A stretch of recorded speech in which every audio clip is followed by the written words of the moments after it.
Jonathan's headlights cut through the fading mountain light, revealing a small figure walking alongside a dog on the empty road. She moved with an eerie calm, too composed for a child alone at this hour. Red dust clung to her shoes, and she kept casting anxious glances toward the darkening peaks. When he asked where she had come from, her eyes welled with tears. What she revealed would leave him speechless. Mountain roads are unforgiving after sundown. The sharp turns, sheer drops, and creeping darkness make them dangerous enough. But on this particular night, Jonathan Reed was about to face something far more chilling than the usual perils of the drive. It had been a long day at the construction site where Jonathan worked as a project manager. The autumn sun was already setting behind the peaks, casting long shadows across the valley. Jonathan knew these roads well. He had been taking this route home for the past 5 years. Every curve, every turnout, every hazard was familiar to him. That's why the sight ahead made him instantly slow down. His experienced eyes weren't playing tricks on him. There was definitely a small figure walking along the shoulder of the road. As he carefully approached, his headlights revealed more details. A child walking alongside what appeared to be a golden retriever. Jonathan's mind raced through possibilities. The nearest town was miles away. There were a few scattered homes in these mountains, but none close enough to explain a young girl walking alone at this hour. Something wasn't right. He pulled over about 20 feet ahead of the girl, turning on his hazard lights to alert any approaching vehicles. The dog immediately moved closer to the child, protective, but not aggressive. Jonathan stepped out of his truck, keeping his movements slow and deliberate. The girl didn't seem startled by his presence. In fact, her composure was almost unnatural for someone her age in this situation. She appeared to be around 8 years old, wearing a light jacket despite the growing evening chill. But what caught Jonathan's attention most was the thick red dust covering her shoes, dust that didn't belong on this part of the mountain. Jonathan maintained a safe distance as he called out to her. The girl's calm demeanor contrasted sharply with the worry in her eyes. When he asked if she needed help, she nodded without hesitation. But it was her next words that made Jonathan's concern deepen. She wasn't the one who needed help. She explained that it was her brother, Ethan. When Jonathan gently inquired about her parents, the girl's composure wavered slightly. Her answers became evasive, her eyes darting toward the darkening mountains behind them. She wouldn't say where they were, only that they couldn't be reached. The old retriever pressed against her leg, as if sensing her discomfort. Jonathan had kids of his own, and every parental instinct told him this situation was more complex than it appeared. The girl introduced herself as Annie, but remained guarded about other details.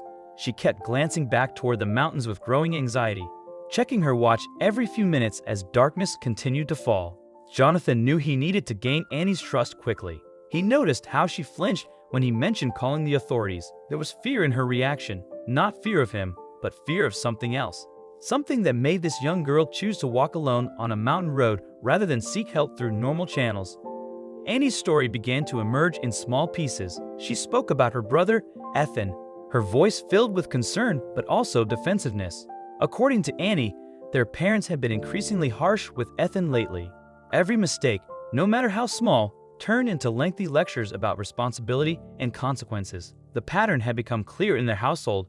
Any misstep led to severe punishment and endless discussions about poor judgment. Annie described how Ethan had started keeping secrets, pulling away from their parents. She had become his confidant, the only person he felt he could trust without fear of judgment. As Annie spoke, Jonathan noticed her growing increasingly anxious about the time. The sun had nearly vanished and the air was turning bitterly cold. Whatever trouble Ethan was in, Annie's urgency made it clear it was serious. Jonathan knew he had to make her understand that some dangers were far worse than any punishment she or her brother might face. At last, Annie made a decision. She pointed toward a distant ridge and hesitantly mentioned an old access road. Jonathan's stomach tightened. He knew exactly where she meant. It led to an abandoned mining site, infamous among local workers for its unstable tunnels and treacherous conditions. His pulse quickened as he grabbed his phone and called emergency services. When Annie admitted she had walked 3 miles from the site, the dispatcher's tone shifted instantly. Within moments, multiple rescue units were mobilized, including a specialized mine rescue team. The response team arrived with surprising speed, their vehicle's lights cutting through the growing darkness as they gathered their equipment. The team leader shared a chilling detail with Jonathan. Recent surveys had shown the mining area's support structures were critically compromised. Any disturbance could trigger a catastrophic collapse. Annie led them to a specific tunnel entrance, partially hidden behind overgrown brush. The rescue team worked methodically, calling out into the darkness. After what seemed like an eternity, they heard responses, multiple young voices calling back from deep within the tunnel. The rescue itself was a delicate operation. The team found Ethan and 3 of his friends nearly 200 feet into the tunnel. One boy had suffered a broken leg in a fall, which had trapped the group inside. They had been there for hours, afraid to call for help and unsure how to get their injured friend out. Ethan's decision to send Annie for help hadn't come easily. He had been secretly meeting his friends at the mining site for weeks, convinced they had discovered something valuable in the old tunnels. When his friend got hurt, Ethan faced a terrible choice: call their parents and face severe punishment, or try to handle it themselves. The fear of his parents' reaction had paralyzed him. The last time Ethan had done something his father considered dangerous, climbing onto their roof to retrieve a drone. He had been grounded for 2 months. Every day had brought new lectures about his poor judgment and irresponsibility. The thought of facing that again, especially after being explicitly warned about dangerous behavior, was overwhelming. So instead, he had turned to the only person he truly trusted, his little sister. Annie had promised to find help without involving their parents, and she had kept that promise, even though it meant walking miles alone on mountain roads as darkness approached.